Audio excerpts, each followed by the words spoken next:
émission moko na YouTube. Donc pasteur Denis Les a sali émission na héritier.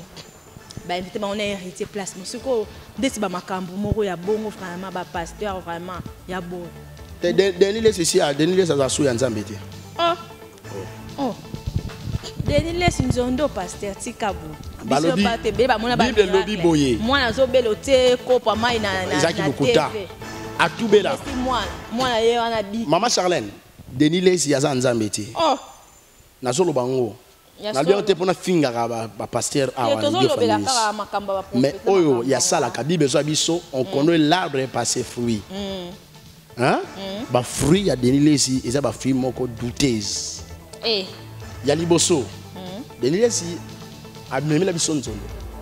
Mais na simaye moko na municipal. Alors biso biso nzondo na il y avait c'était un esprit. Oh. Ah yo ye bangote.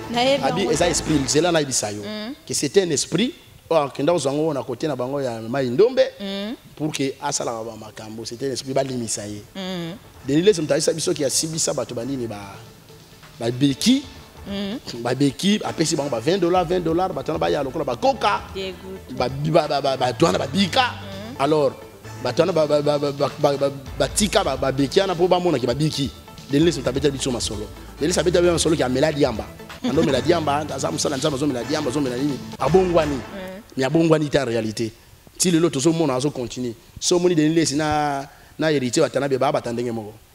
Net ba prophète masolo bana ba mpeva longo na ba timola ba mabulu. Mais lelo c'est dazabi. Akufa ndenge nini? Wa? Asala pe succès, alors qui y a sa prophète ali ba prophète nyonso. Moi lelo ba prophète ebele nzambe se apesa bango mokongo. Ba ba sala na za nzambe te. Nzamba na bango te ba makiona, ba nini ba sala na za nzambe te. Un prophète akoza la makioniste te. Ozo lingo provoquer miracle na place de la kate. Ko luka succès na ndele pe église na nona ya. Ko bimisa bat ba mi selekete. Nanzoto basete ba magorodo pastor eko mna obangisa biso ti mko musuzungu bwe ko bima nanzoto a mutu église panzani pastor nanga mona okima so ngwe bibi pardon pastor Ma Charlène c'est en église vraiment beaucoup Ma Charlène eko mioli biloko wana eza nzambe te les choses spirituelles et ma spirituelle ba pasteur ba kisima ba magie musu bana kabal jif musu basana judaïsme musu bakota ba franc-maçon bazo sala biloko wana ya net na kishasa na biso ba d'ailleurs émission si ya sima na ya ko tangilo na bakombo ba pasteur bazana kati ba magie so do balande Dieu fatu ba yeba na ko panzango na yebisango déjà batu ndo bango te mais lelo batu on pesa nga raison nzambe alobela kanga nazobisa yo ke so moni ke muselekete bimi na nzoto mutu muselekete vandaka wapi na nzoto mutu nzoto muzana makila na mai muselekete vandaka wapi banda muselekete ngo vandaka ezana liziba moko muselekete vandaka o mbisi vandaka to oyo c'était d'ailleurs et loko mo so que zimai eruyaka batebele ba osabilo ko bo ba yebike sort na bango eza enfer. Alors il faut pas profiter ba benga mai pa nzambe te batabongo bolongola bango. Bienvenue sur Diopha News TV. Bonjour à tous. Merci. Nabino nyonso ba abonné na biso ya Diopha News TV. Nayebi ke bozawa ne belé bozolanda biso de par-ci par là. Toujours votre servante Charlène Pakalionga à votre disposition. Nayebi sous le to partager na bino moi ba sujet na biso comme mon messano ndenge to partageaka nabino ba sujet ebele yango na réalisation nazaki nga moko te MC Pro na Pointe Dick Dikembex mon boss bambote na nge ebele na mon boss Diloche Mame na bio na peso bambote ebele place ozali. Sans oublier champion, Babi 3 fois champion d'Afrique, roi Congo, chapiteau du Moutou, Yanga Moana, on est raté. Donc, naebi kene otomé tozo mona te so tomonani, munoko eza toujours ya kofungwama po ndengo sepelisaka nga toujours na pesi bambote na nge belé kuna na papa na ngai Pepe Pakalionga, mama na ngai Meje lipasa na ngai. Na pesi bambote belé sans oublier l'homme, j'en suis en ligne bambote Komelio na pesi lisusu mbote na jika babi mwana pota tongo rosi kiambi mutu malamu irataka te mbote mwana mboka pasteur Ige Kamala mbote journaliste Charlène esengo mingi ya koyamba ona plateau na biso vraiment na Idiofa News Télévision voilà eza première fois toyamba yo toza na esengo mingi na honneur da respect ya koyamba mosala nzambe lokola yo. Merci pe Nabino ndenge nazaki invité Nabino naza vraiment na bestime belé. Merci Nabino. Bonne santé. Santé très bien par la grâce de Dieu. Merci ngai pasteur Ige Kamala par la grâce de Dieu. Nazali pasteur responsable et représentant légal il y a église amour de Dieu. Oyo par la grâce de Dieu tozo kamba et toza wana na disposition Nabino naza marié père de 3 enfants. Toza wana par la grâce de Dieu. Alors lelo toye kolobela sujet etali ba pasteur ba comportement ya ba pasteur na ba prophétie na bango ndenge baza ko se comporter na ba prophétie na bango baza kopesa biso en tout cas ezo ça vraiment kitoko te so totali na ba pays d'Afrique ebele surtout RDC na biso donc biso vraiment nde to simbe ba mabondeli tant ba otanga ba mboka oyo ebi ko gumba mela le créateur en tout cas biso to zala wana liboso mais na mboka ngo kaka na moni ba buzobe koti mingi pa na bino ba pasteur moi confiance elongwe mama miso linga kende ba papa comme ko petit bazo mona ba buzobe zoleka ba pasteur ebele ba baby si vraiment ba titre na bango ya ba ki pasteur likolo ya ba buzoba oyo ezoleka leka wana kati ya wana na sepela ki to yamba auto sola sujet yango ba ilandi na biso ya Idiofa News TV misusu pe baza ba victime ya ba makambo wana ya ba prophétie ya lokuta epanzi ba mabote belé ya wana lelo te invita ki vraiment na plateau na biso ya Idiofa News TV pour to partager moi sujet oyo pasteur to linko yeba biso nyonso na ba landi na biso plutôt ya Idiofa News TV tina ya prophétie vraiment ezani. Merci maman Charlène. Prophétie eza moko ya ba langage o nzamba lobaka pour na orienter peuple na ye. Mais ça ka prophétie te. Puisque na kati ya Bible il y a tant de langages. Job chapitre 33 verset 14 au Kiti Bible zolo banabiso que Dieu parle tantôt d'une manière soit d'une autre. Maintenant, quand Dieu parle, c'est pour orienter son peuple. Et maintenant, prophétie, c'est moko, il y a un langage. Puisque dans le langage, tu as une vision, extase, tu as une vision nocturne, tu as un songe, tu as une prophétie, tu as un discernement des esprits, tu as par rapport à l'écriture inspirée, Bible. Tu as l'assemblée. Nous avons une réponse à fongoli Bible à quoi une place mon écriture mon réseau le makamba vie naie ton réponse à vie naie Dieu lui a parlé. Maintenant Dieu parle tantôt d'une manière soit d'une autre mais prophétie et ça c'est au canal oyo ça que nzambe alobelaka mutu na nzela ya mutu babengo oracle otema dit na Bible donc c'est-à-dire nzambe kolobela yo na nzela nanga ole nzambe lekambala mo na nzela na yo nzambe ya pesinga message ngana yo kosana ngo ko transmettre en haut et pas na yo c'est ça la prophétie.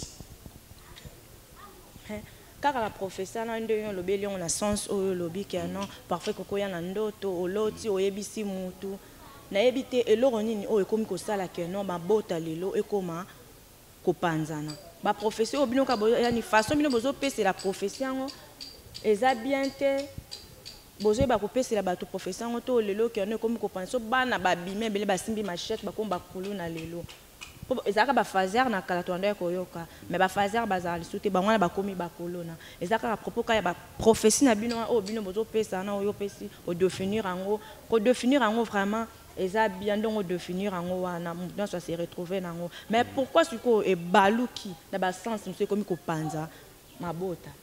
Merci.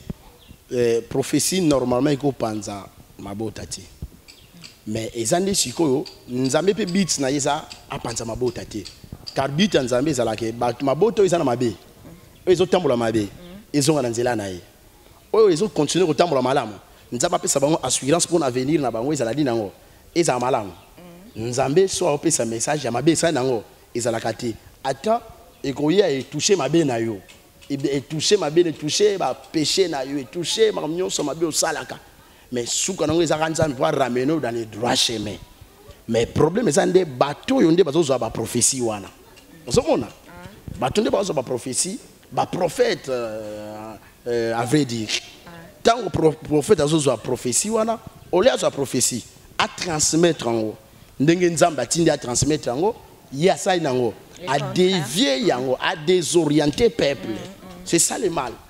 Deuxième chose, ils ont dit que prophétie, ils ont dit oracle. C'est-à-dire, Dieu parle d'une personne à une autre. Donc, Dieu peut me parler, il peut transmettre vers toi. Mais il peut agir de l'autre côté, mais à provoquer l'autre côté, à y pas pour que c'est ça. Elle sont mieux placés, aux anambongo, aux ananini, à provoquer l'autre pour qu'il y ait besoin de matériel, puisqu'il y a le cause ça qui pute. Alors, à pousser les pembe nayo, à provoquer le mot izalakati. Elle me sou puisque l'élopé. Tout ça n'a pas sorte de prophète des acquis. Ça n'a pas petit na bango, ba collabo ba benga bango. Cette fois ici, ba collabo, atindi ba collabo ana na terrain. Ba yé, ayebi famille on a très bien. Aye par exemple Charlène, nayebi Charlène azala journaliste. Avant d'aka na quartier boye na avenue boye na commune boye. Alors azala na moment bali moko boye bona boye. Allez, aye a provoquer prophétie na bandi ko détailler na biloko mais déjà si ba pe ça qui est prophétie en Zambété. Alors tant yozu yango. Loko les ça outé pas en Zambété. Moi c'est réalisé. Exacté. Lobilo ba ah prophétie ba pe sanga. Na moni loko te c'est nzamba nzamba lokota. Car nzamba ko sakate, il n'est pas un homme pour mentir. Ni un fils de l'homme pour se repentir. Il y a Moussous Ezali par rapport il y a ma famille Oyope Bazozwango puisque dans quatre makambo yo maman Charlène pe bandeko bazolanda biso partout dans le monde il faut que ba responsabilité est partagée. Il y a la part il y a homme de Dieu soit disant homme de Dieu comme prophète il y a aussi la part il y a ma famille au basa nango bazo ya mabe prophétie wana puisque il y a des familles oyo basambela kate fidèle l'église quelconque côté mais on a besoin kaka bayeba tant ba ok pas moto na zo pesa bango prophétie bo bayeba nini ba osala ngo dini puisque ba norme biblique ba na ngote et muta o pesa bango musa charlatan appelé prophète té mais le kola loba kaka ba se diriger vers rien tant on pesa bango ya côté ko panza o mona akekuna kaka o té na kata famille bino kindoki ezali mais kindoki wana et quand ça l'appelle Kindoki, ça malade, il nous a mis à Kangola. Mouto, ça n'a qu'une dossier, la présence en Zambie, Andimi, Atik, tu vas bassambler la peau, et ça, la mort des têtes. Et bikanango. Alors, dans le temps actuel, et ça n'a pas tout sous, qui va charlatan, qui va nganga, qui si, bah boy qui nganga, puis c'est coach ça sous le bon côté.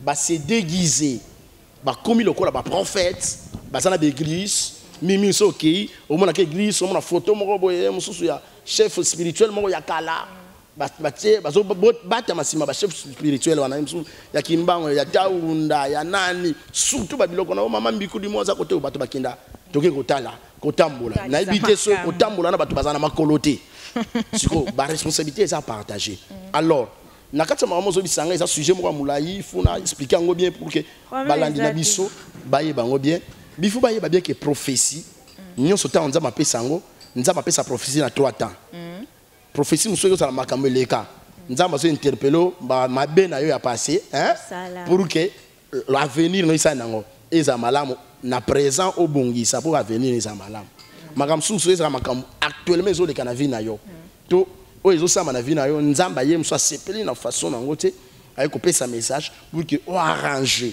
monsieur ça m'a comme ya isa ya malamu isa ni nango ya mabe tant nzamba so avertir isa pose wa maele alors tant que prophétie so ya wana isa na 200 wana mais muto za prophète te même so azu yango sans esprit de discernement puisque plus grand dont il y a prophète isa discernement des esprits na parole na sagesse ce qui prophète dans la sagesse te apandi ni nango apandi mabota tomoni na kati ya Bible prophète Nathan so tangi na 2 Samuel chapitre 12 au mona prophète Nathan nzambe alobele pona David asalaki nini David asaki na soldat na moko mona Iri na saki na mwasi na zaki belle comme les aki Basheba. Alors tango Iri akebi tumba David amoni mwasi na sepe na mwasi na abimi na mwasi wana. Il fallait ça là tout a éliminer mobali na ye pour que ya ça nango atika la kobima na mwasi na zo lokola mwasi na ye. Azu lettre a commis par Iri a pesa na général na ba tchaye na bitumba ba tchaye na premier rang ya ba soldat pour que ba bomaye. Akepe kuna ba bomiye. Alors lokola loko monte bata na miso nzambe nzambe alobeli prophète a solo on a ba prophète a lokutati alobeli prophète Nathan. Alors Nathan kwa ko yate par roi yo bomi mutu et bi mama be. Hein? Et quand ça la prophétie ça malamu mais façon ya yeli nango ezani nango eza mabe façon lelo ba prophète ba ya nango ba opanza ba famille lelo Nathan ye alambi prophète alambi roi David abise roi na linga na betelo li solo ya riche na pauvre na mboka moko boye ya le bibete li solo tala sagesse bi zaki na mboka moko riche azaki na mbongo ebele ni azaki na serviteur na ye moko oyo azaki na mbongo ebele te mais azaki serviteur na palais na ye.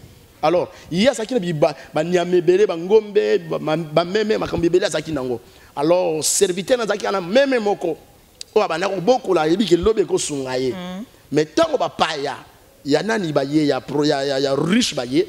Alors riche asani nango akiri ozoka meme moko ya serviteur na yana abomi yango apesa yango banani ba pa David atombo dit ah nani wana boy bisanga za na mboka ni na bomaye.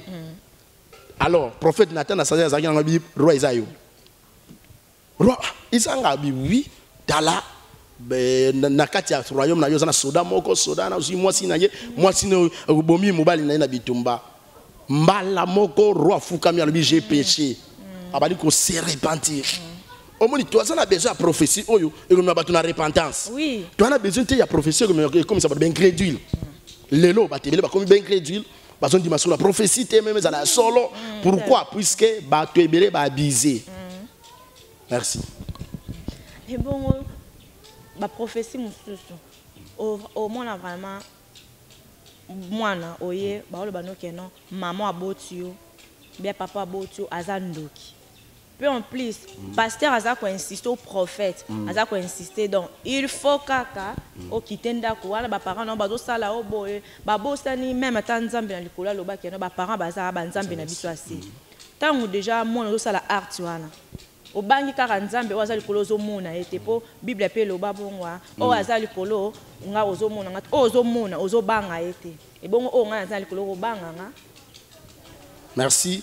Ozomona ke biloko na nyonso tozoloba iza manque ya sagesse puisque tant nzamba apesa prophétie azopesa mesa ke mama azamabe nzamba apesa ba disposition o iza ke akabola yo a séparer na mama mais ezala division te na mama zomona et l'autre boya iza division iza séparation to ko kabwana Abraham nzamba monike papa na ya zanga ngakisi fa Abraham bimisa ye aba apesi nzamba apesi prophétie abisa Abraham bima na mboka ano zanango kende place o nganza na otino na pambola yo mais nzamba disposer nyonso pour Abraham siko mutu na tanzo pesa orientation na a pesa te place no kende o vanda place ni nango osomona mabe yango wana ole siko puisque papa na mama na zandoki baboti yo ti okoli okomi na niveau na ba lia yo te mina ba yo ka erwana o yo pe yebi nzambe tantango yo yebi nzambe kindokeza so na pouvoir te likola vie na yo bando sala me ba ndolonga yo te. C'est-à-dire, ils ont manqué de sagesse. Au moment où la Bible, tant qu'on a commis ça, à Longola, Saïl, roi, a commis ça David, roi, nous avons mis Samuel. Abisi Samuel, quand il a soupçonné Saïl, était. So, Tangiango, 1 Samuel chapitre 16. Au bani na premier zokita. Nous avons dit que quand il a soupçonné na Saïl, était. Assis na pese Congo. Yango moi, lelo, ba prophète Belé, nous avons dit que ça bango Congo. Ba sala na za nzambe te nzamba na bango te ba makiona ba nini ba sala na za nzambe te un prophète akozala makioniste te ozolingo provoquer miracle na place za la kate nzambe apesi vision o apesi message o apesi azakana yo akobana ko pouvoir na besoin na d'ailleurs nzambe bana disposer na ba ka o bana ya vers yo pour ebika pour gloire raison et pas nango et pas na ye oko forcer le côté oko provoquer te muta maladie oko causer les maladies muta na problème te causer les problèmes de l'autre monde nango mais batu balingi pe ko ken na église wana eza makama mabe alors na Samuel alobi soki na kei saïla oyoka sa nango abomanga po na ke po na roi place musu ye azape roi na trône na ba détrôner ta kufi pe na uti na sandengeni nzamba bisi apesi sagesse omoni mabe ba prophète zanini nzamba apesi message au lieu kende so e pa nzamba no pesi message maintenant na ko transmettre ngo ndenge nini bango batuna tika mbala moko na saki message nzamba mutalobela kinga ale tango keboye et lequel ba problème au lieu tuna nzambe na message opesi nga na biba muto akosilika akotomboka oboyango na place na kolobani nzamba opesa sagesse parole la sagesse ko ya nzamba bisi Samuel kende zo ngombe moko kenango salani dozo sanango ozo tumba mbeka na Bethlehem alors na kacha ko tumba mbeka na obenga Esaya na bana ye na kacha bana ye na opona mwana moko azala roi omoni sagesse nzamba lekeli alors ba prophète bele bazangi sagesse ateka bon opesa message brit sans ba traiter ngo sans ba laver ngo sans tout nzambe le comment le pourquoi et le quand akeka bongo yango so monezo panza ba tshebeli ba prophète akolanda ti moi mboka pasteur Elie toke lisusu à propos ya ba huile d'olive huile d'olive to yeba ki keno ba pasteur ala besoin sambelo za problème mo boye a otindo ke somba huile d'olive parce que ba huile d'olive o wa komi côté ka mon église huile d'olive côté ka mon église importance nango vraiment ezani ya côté ka huile d'olive na église moi mboka pasteur Elie merci. Huile d'olive en l'église est hors la Bible, c'est la déviation. Na kata Bible. La Bible beaucoup mi côté kango. Te bisoté. Bango de bango te kango. Pour na pasteur mais na côté ka huile d'olive te. Ce qui par exemple quand na osambela. Moli manzambe bisinga ke il faut sambela pour na huile. Moto na fo ya moko ya na huile. Aye na huile na ye. Awo ya na huile na ye. Na ko prier pour nango. Na sali service o nzambe atindi na sala. Pour bima pe mabete. Pour nga mo so pe na bimisi huile nga. Tango ya so mona miracle ko douter pe. C'est que huile wana za huile mabe. Ozo mona na sagesse ça bongo.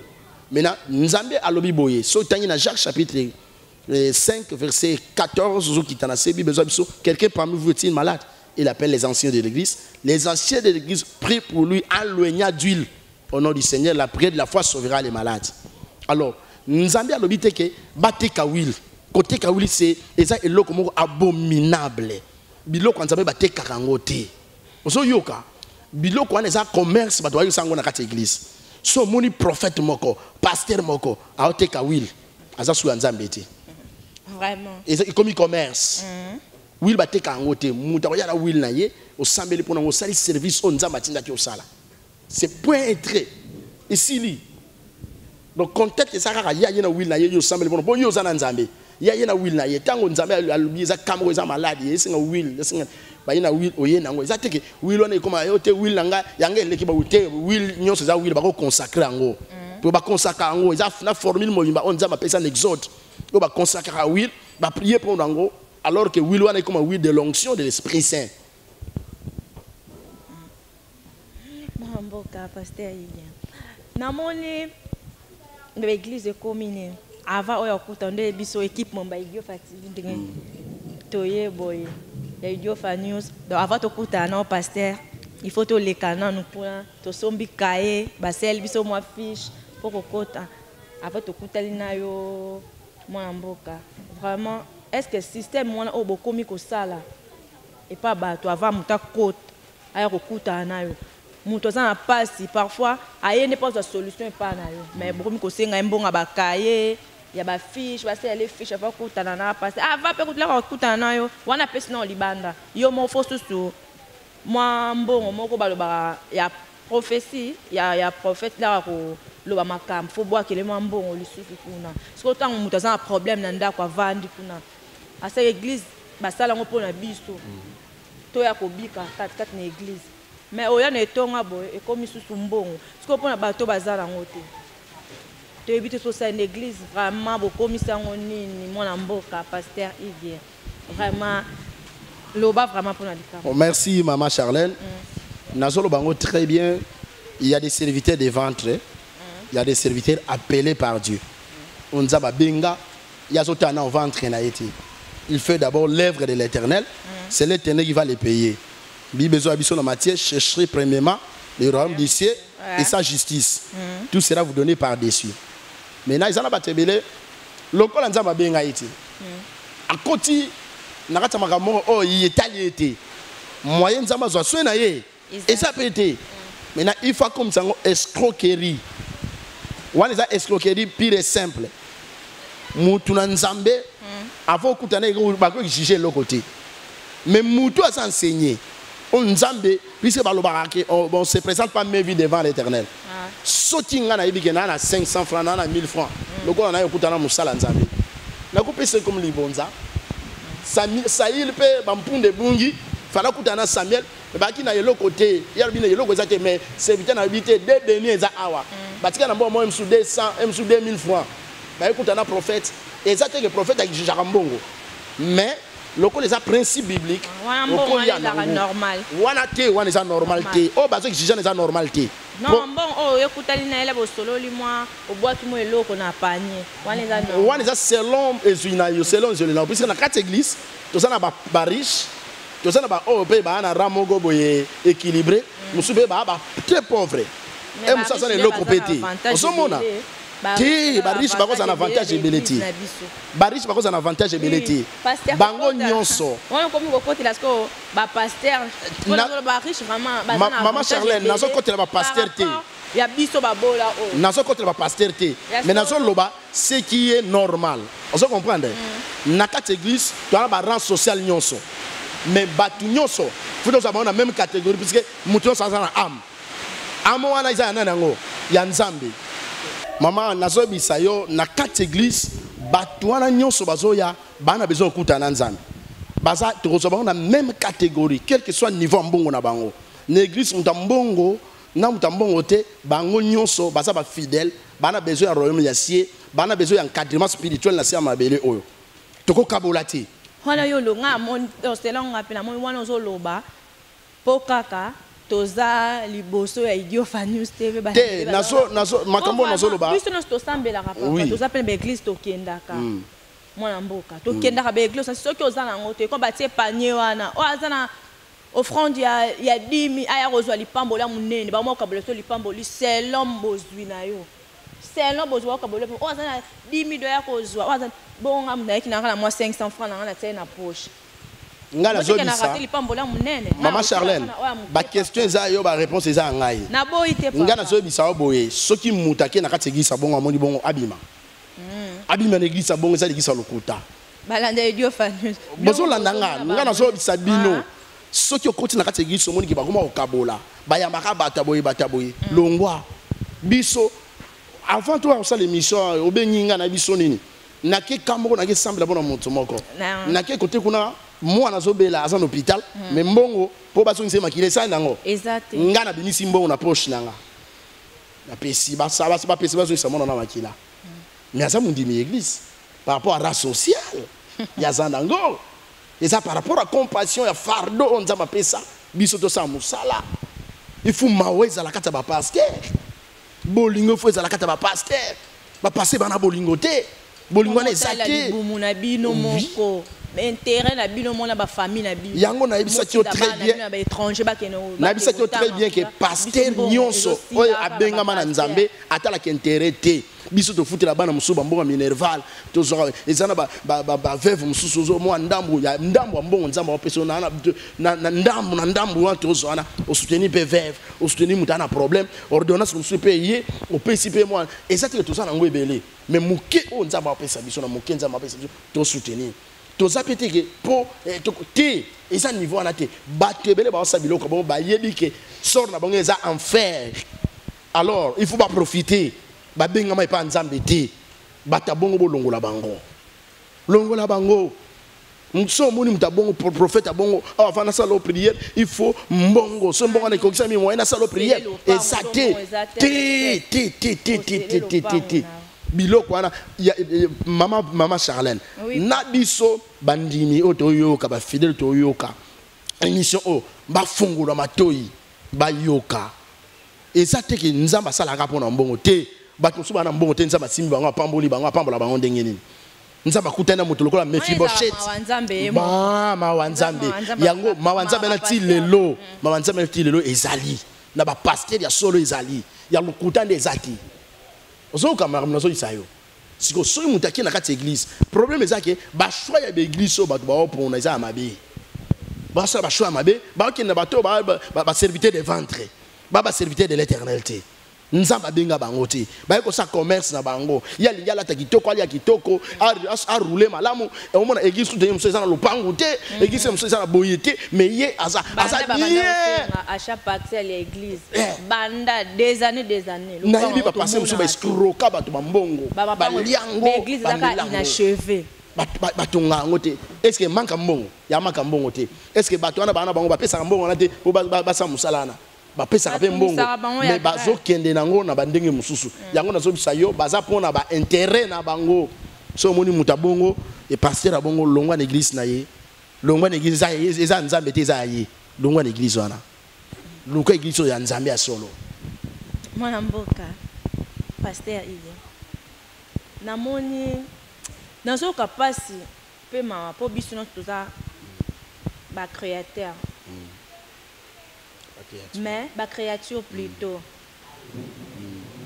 ya nzambe mais nakomi komona vraiment na ebité soki miracle yango bolinga ekoma ndenge ni obokomi koluka succès o nini na bino tosala lokumu mpona nzambe mais bino ekomi koluka succès na ndenge po église na bino ya kobimisa bato bamiselekete na nzoto basete bamagorodo pasta ekomi na obangisa biso ti mususu ngubwe kobima na nzoto ya mutu église epanzani pasta nanga mona okima so ngubwe bibi pardon pasta ma Charlène c'est une église vraiment ma Charlène ekomi oleka biloko wana eza nzambe te les choses spirituelles et ma spirituelle zoka na makambo na soloba makambo ekoti na molimo toujours sala na monde spirituel église est spirituelle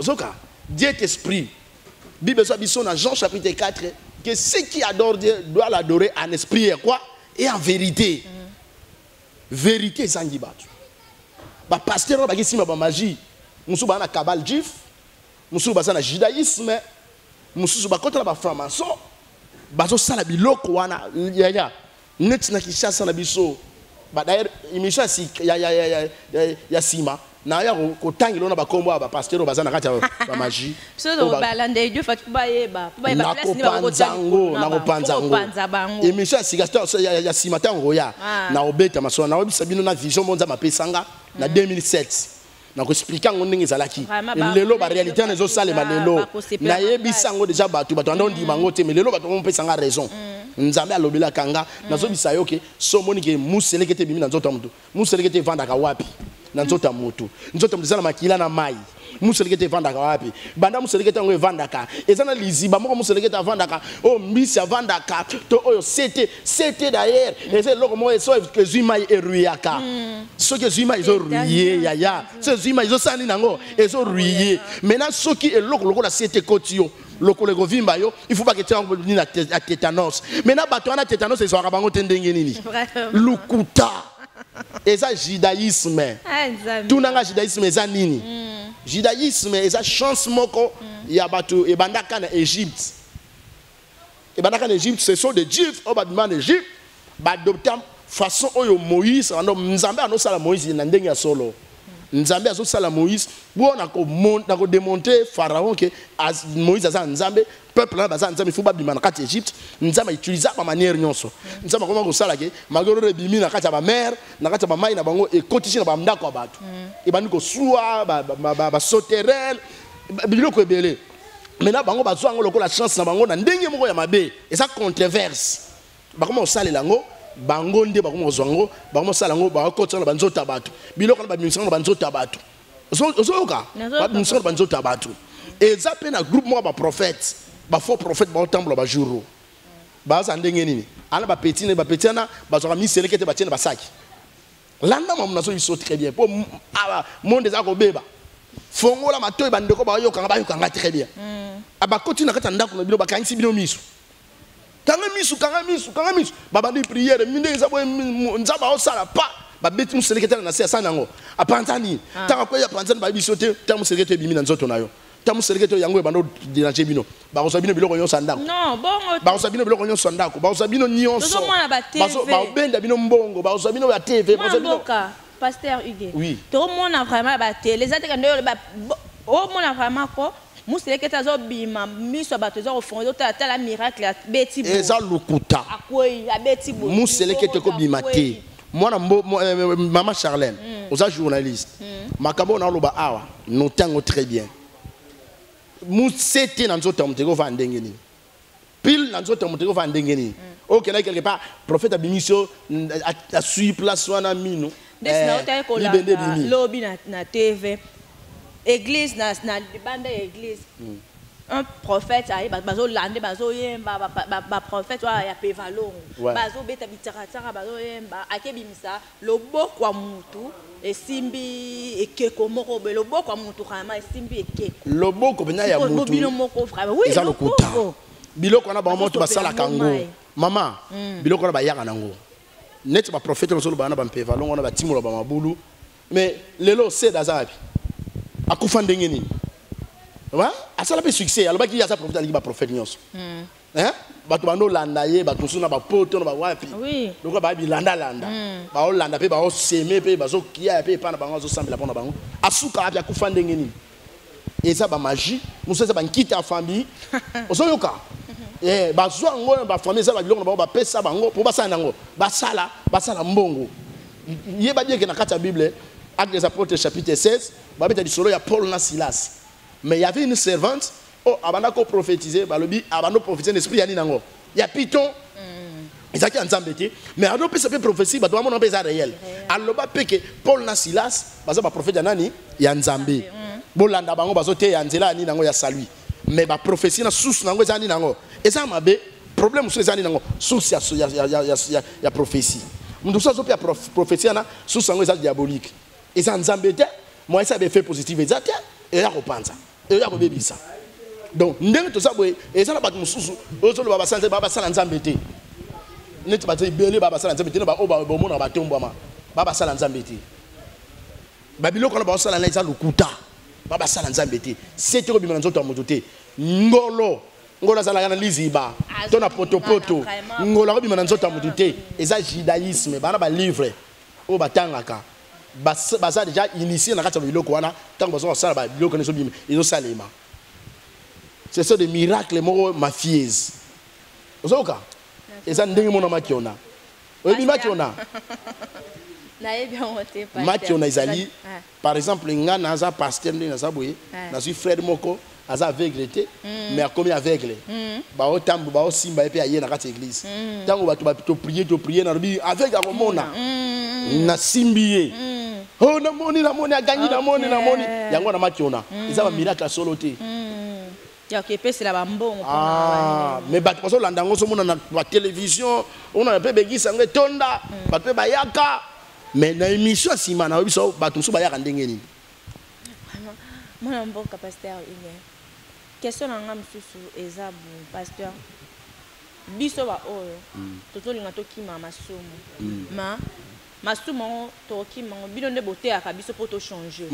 mais na remarquer mingi ba pasteur ba komi kotinda bato ba lobi que non avec so mais la mère ko langwa te donc masanga eza yango permis pour na yebi mais la moi moko ne botaka de wana 3 OK na so OK kuna olango sali buzo bo sali sumuté ma sœur toki musika te verset en exact na Bible que mela ko langwa te bakosi exact na Bible mais bande ko na bisa catholique mona basango te basango bakosi biso basango bon basango baza na obimisa ba vérité na bango ate mais bazan la na bazan côté bazan côté na lo bango vérité Bible za biso bakuta kati note moto azogumba melekeko hein Dans Deutéronome chapitre 18. N'a pas ça.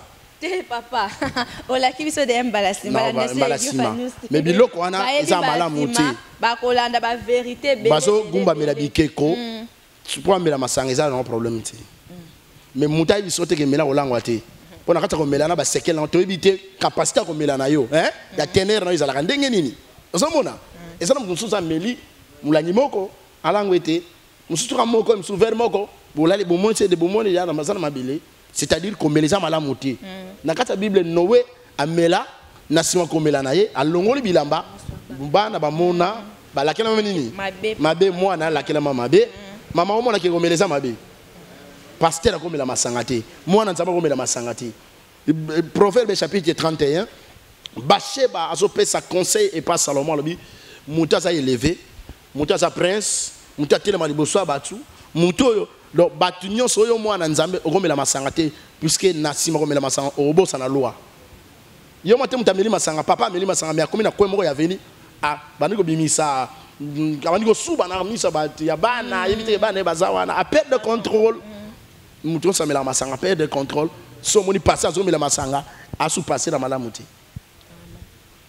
mambo kaide pasteur distraction koti mingi na église donc confusion tozoye baté place ni tokeni to voilà sur mandat to nda osambela biso na banda ko beto kaka ko continuer kaka kwa ko koti la kabino mbongo na église ndenge ni ko koti biso mbongo kasi te oyebo po eza na frère na frère mombo na yebi après até après raté assemblée raté les jours baby c'est na oyo kae nazana baby c'est toi qui est de église là que faut pas que foot nga bana bang kubala si je me trompe pas na pese mbote na lemba super wana ba mbote na na ke pas foot isangai bana bang on vendre na foot na ndenge nini wana ndenge ya lobi bon on était monsieur dans ce que oyo église ça ka obligé rota mabonza wazala mabonza te a okota ke te eza pona bongo te en Charlène na kati église na bato mususu aza pauvre penda ana mbongo te ya ka a préparer motema ne pona royaume asi tout monde na kati Bible ba bita di solo Lazare na riche Lazare zaki riche zaki na mbongo ebele Lazare zaki na mbongo ebele te mais au finish Lazare mutakoti bokonza likolo riche atikali riche zana na fer alors c'est on go bois ki na kata mo asoyi atamo litanga mai c'est-à-dire l'église muta ya zana mbongo te nzamba yebike ya zana mbongo te aya prier na ta prière ba sambeli pona ye ta offrande ya zana mbongo te nzamba yebi motema na ye nga passer na kozana te na loba comment frère wana afuti mbongo te avandika bongo tuna eza mabe yango na soloba mama Charlène batu ya batu nyonso balandaka idiofa news hein soit les gars qui négligent ça semble nzamba l'accès église va que pasteur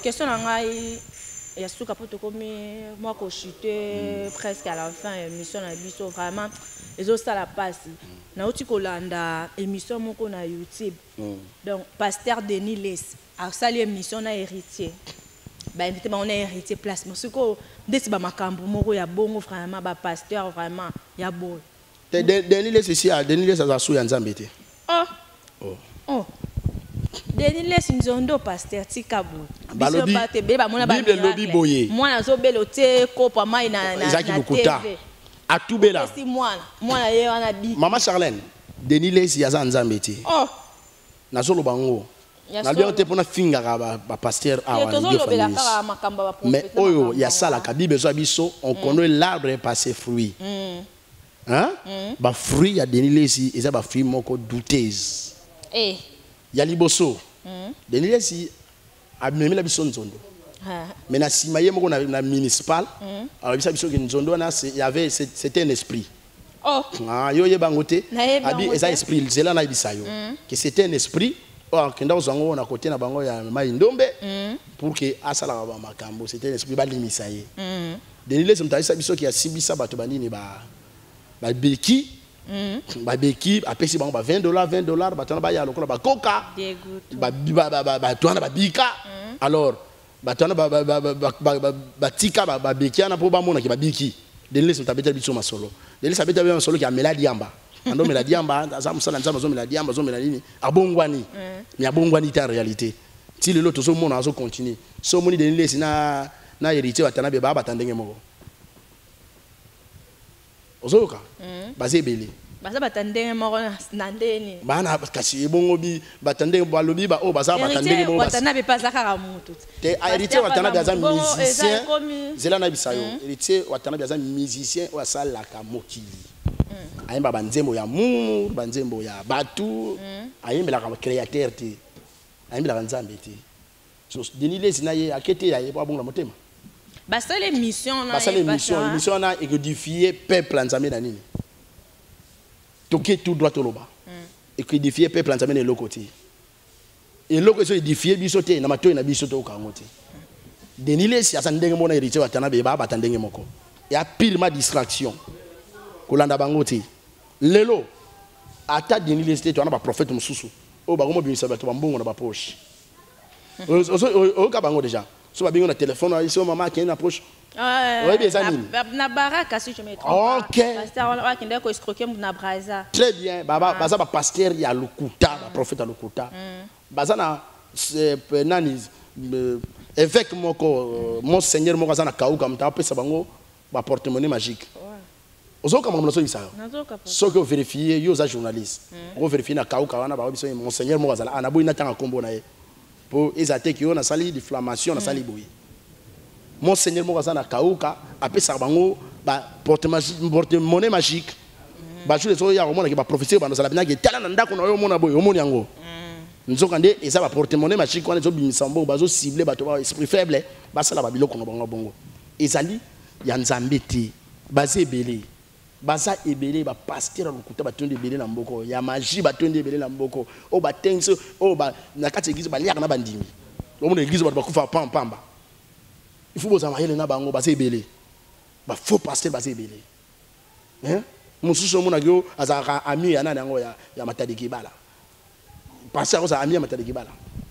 mususu mona ote mwoko azarinda na lemba awa andobimisa banyoka anobisa banyoka anobo atebo anobisa banyoka na kota tera GB lelo akenda botu na ye lelo akenda sala succès place na tera GB lelo akenda wapi nyonso wana za ba professeur lokuta bazo ba kisi na baneti ye azaki mwa biloko na mo bokoko bazo aki azaki camarade na manani ya matadiki bala ando tambola na matadiki ba bimba numéro wana bando tambola nango alors eza pe na pasteur mo na limité wana ça me continue bango yo muta pistola bango ata baraka na passer na limité muta pistola bango mais so tale boy so na peso combo na ye o regretter makasi azo apparaître un homme sérieux mais il n'est pas sérieux magicien ba obebi sabato mo mutu aye maladie mutu ye ozana problème te ba comme so baba après ozongi normal ils a miracle te ça lokuta tolanda bango te nalingaki nayebisa babone nyonso ya Idiofa News kiboluka nzambe na kati ya bosolo ya de vrai ya de faux bible zo biso na temps suka bakebele bakoya bakoloba na kombo ya Jésus mais bakozala ya Jésus te tokoye bango na bani nango na misala na bango misala se bimi na mpoasa et ça soit eloko akokamwa te bima na kati na bango bible zo biso fuyo au milieu de bima na kati na bango boluka banzamba ba oya solo ba mingi ya oya solo bazala begiso na yebani te begiso na sala ba kombo te so mon église plein nini yeba bien baté belé mingi na kati begiso na ba baby déjà na émission suka to promettre bino ya sima to promettre bino to robisa bino ba vérité mususu bogoyeba nzamba pambola bino église pour baté belé bazolanda ba bonne monsieur Idiofa News TV et belé baza touché vraiment parfois na ba parole na yo ndengo lobi am so on besoin un numéro na yo téléphone adresse place église des Ali au passer moi message moko na ba bazo landa yo moi ba mbote na o ba moni yo de partout dans le monde et ça la moi bien papa merci l'opportunité au pays singa na s'exprimer na Idiofa News vraiment je suis ravi de repasser message na bandeko o baza musique en Europe amen vraiment nzamba pambola ya Didier Dilosha nzambe apambola makasi aza vient na ngai c'est mon grand frère na biso famille nzamba apambola ye nzamba apambola Gimbondo nzamba apambola tout le monde o ba olanda biso ma pamboli en Zambie ça partage na bino et bande konyo so bazana équipe ya Idio Fanus nzamba pambola bango afunga bango ba porte à bénédiction puisque tout le monde bina que TV oyo ezo ya bina auprès ya ba vérité ezo ya na ba vérité ezo luka ba vérité nzamba ba kisebino ma pamboli ya ebele za koloba to continuer kolobango mais on a eu sabine za bokanga na Nzambe boluka Nzambe na ndenge ya bosolo dernier temps to comme na za tamongo za vraiment glissante qu'aucune église était par prestige, qu'au semble était par prestige. Luka Nzambe a solo nyo kangmane et quand on a quatre églises mo boya avant kende Nzamba lobaka même na ndota kolobela yo. Sambela fukama sambela Nzambe Bible zo biso na Jérémie 33:3 invoque-moi je te répondrai je t'annoncerai de grandes choses des choses cachées celles que tu ne connaissais pas. Ce qui muta fukami na ndenge solo assimiler a luki Nzambe Nzamba a lakisaye. Nzamba l'action na pasteur okende l'église soit okende place okende les amabeti pour nzamba ko sakate nzamba ko désorienter peuple na yeti message na biso za minike batu balongo na kata lokota botika okama et pas batu par rapport à prestige pour ya sana mutuka pour ya sana chaîne na TV pour ye azala kaboye pour ya le kaboye et belé na bango bazo fungola ka badal ba ole ya ka ba salité ba matière fécale pour batu ba ya ke belé pour basala ba succès wana bo mona ba osala na ba succès normality mais bato mususu bazana kati na se ya nini ya na se ya oublier to waye babango te bato bazo mona netika mais ya solo nzamba zana bango nzambe onga na sala pambola bino adresse église ezali tozana numéro 13 avenue Kingoy numéro 13 avenue Kingoy na quartier 3 Nanjili Sainte-Thérèse donc tozana quartier 3 Nanjili sozuka Sainte-Thérèse au Kitina Bashi hôpital ba chinois to Kitina Sainte-Thérèse au Tuni Kingoy 13 église comme on a amour de Dieu alors on a passé par numéro de téléphone au Kozanga partout numéro de téléphone na biso ezali 00243 89 97 70 445 00243 89 97 70 445. Wana partout aux abisso même na WhatsApp aux abisso nzamba pambola biso pambola émission oyo bokende de l'avant vraiment pour prier pour nabino nzamba bakisa bakisebele au nom de Jésus-Christ. Amen. Merci beaucoup na balandi na biso nyonso ya Idio Fanus télévision ba abonné na biso bozaki wana ebele de partout kolanda émission na bino ekomi na suka yangwana na ekopesa merci mingi na bato nyonso o basepelaki kolanda biso na nzela ya Idio Fanus télévision na pesi ba mbote na ngai na famille na ngai ba mbote belé vraiment na famille na ngai ma grande sœur chérie Moskilo Ngangi moi c'est mbongo balobi les mbingazor de la famille Pakalionga Lili Laetitia ya yo yangwana Judith maman bane belé ba gros bisous na yo Natacha moi c'est mbiji wana ba grande sœur na nga wana ya ça wana vraiment makila na nga sans oublier ma moitié Sainte Bikoko na Luanda ba gros bisous na famille nyonso vraiment na sepeli mingi sans oublier équipe de biso mobimba bambote belé na pesi mbote lisusu na la vie abondance nyonso sifa masirika moi salibala wana mon ami privé Landrine Landu yo angwana en tout cas na sepeli mingi vraiment pasteur merci beaucoup ndenge ondimaki koyamba équipe mobimba Idio Fanus TV awa na église potoza awa na amour de Dieu na église oye kambami na moi mboka pasteur Ige Kamala vraiment merci ndongo accepta ki biso merci c'est à moi de vous remercier vraiment maza vraiment surpris l'invitation na bino et puis na sepeli na kobino na surtout na pana sujet to partager bato ba s'abonner ba landango vraiment na bokebi nzambe apambola bango message auto côté lobi wana et fungola bato mayele et puis ça peut lumière. Bien aimé dans le Seigneur, YouTube ebongi et comme elengi Idio Fanus télévision kombo mboka na biso moko. États-Unis télévision mais Idio Fanus télévision. Suivez et abonnez-vous massivement, vous ne serez pas déçus. Beaucoup d'informations sur et pas ya Gloria. Maman Gloria moi si kitoko Maman moko mbinga ngambe ya moi si journaliste moko ya kimia. Hein, vous s'abonnez, vous allez dessus. Je suis béni toujours. TikTok. On est quel